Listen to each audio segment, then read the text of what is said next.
Welcome to Denise's Craft Corner.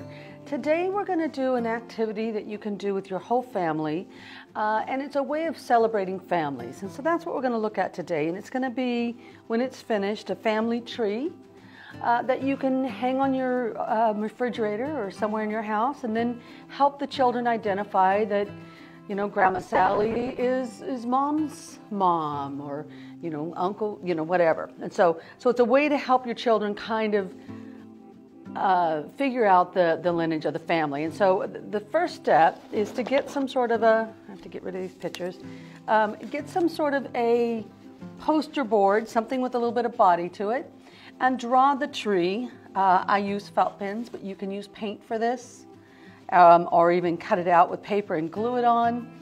And you want it to span the whole paper so that you can spread out with the different members of the family as you go. And so once I had the trunk and the basics drawn in felt pen, I wanted to add leaves to it. And so that would be the next step. And of course, you have options here as well. You can continue using ink and add leaves to your tree. I added, as you can see, a few butterflies and even a little bird. And so you can embellish it as much or as little as you like. I wanted there to be some dimension to this project. I didn't want it just to be flat. And so I have these little cutouts of the leaves and these flowers that I use these punch presses for.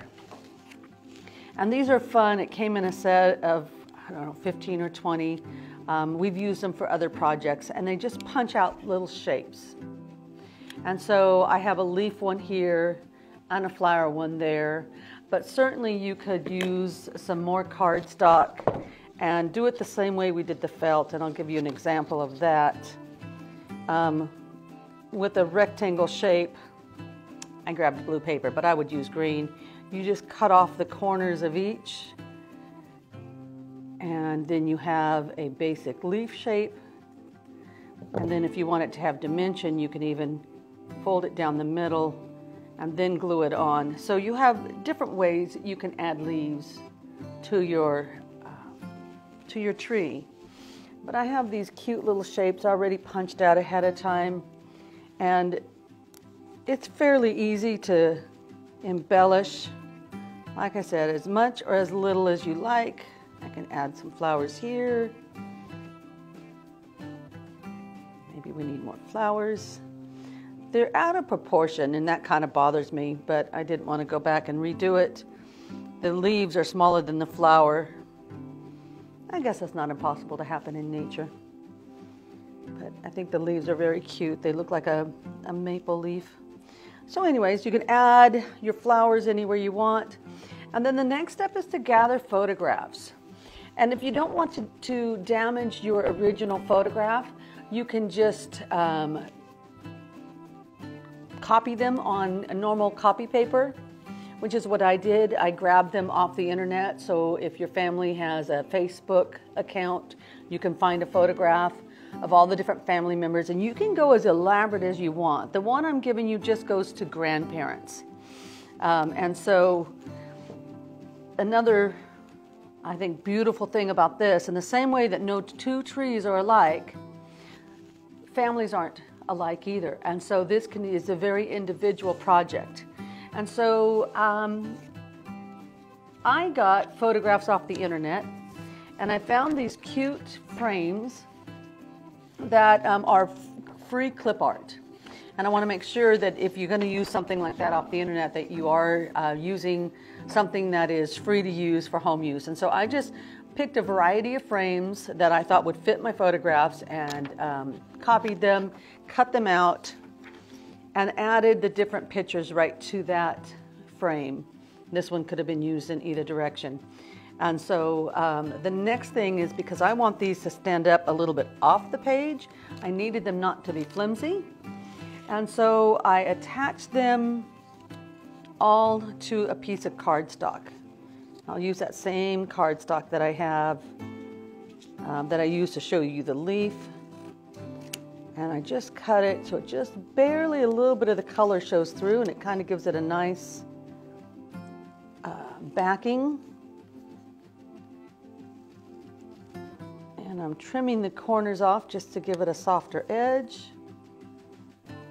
Now you could skip this all together if you had actual photograph on photograph paper, because that would be stiff enough to hold its shape. Oops, I closed that already.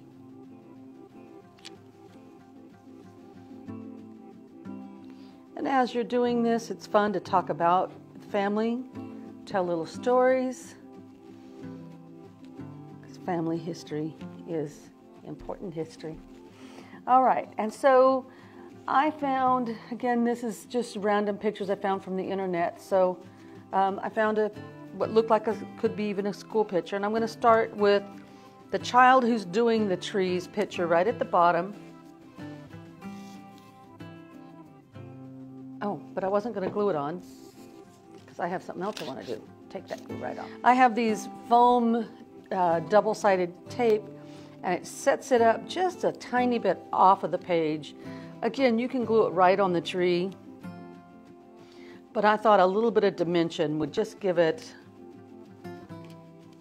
some more visual interest. And so I'm going to start with, yeah, because it casts a shadow. I don't know, it's just interesting.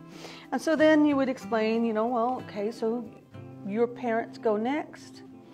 I found a picture with a guy wearing a shirt that says "Best Dad Ever," and another one with a mom with a child, and so I'm going to use those to represent the parents. And again, every family's different.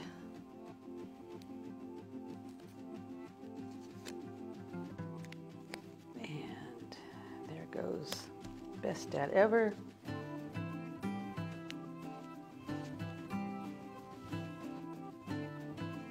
And then we're going to put Dad's parents and then Mom's parents.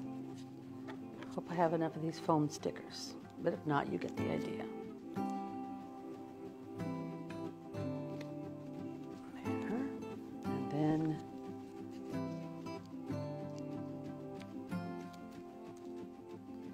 then you can even embellish these further by putting the name under the photographs on what the child calls that particular member of the family.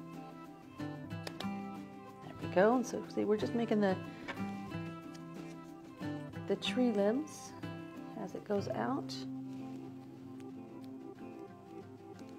And then again, you can go as elaborate or as simple as you want on this. But the idea is that when it's all done, you have a family tree that you can hang up and then talk to your child about your family on their names, where they're from, and as you're doing that, you're expanding their knowledge, not just of your own immediate family, but your family history on what other states they may be from, what different members of the family are called. Some people might call her grandma, some might call her granny, and so on. And of course, if you have a big enough piece of paper, you can even add great-grandparents and just go as far as you'd like on this. And it helps the child to conceptualize their families. So, and again, like every tree is different, every family is different. And so it's a fun way to talk to your family or your children about their family. So I hope you enjoy this project with your family, and I hope you're having a great August. Kids will be back in school soon, but tune in, because even during school there's always family time, and so you'll have I'll continue giving you ideas on projects you can do with your children. So hope you're having a great day, and we'll talk to you later. Bye now.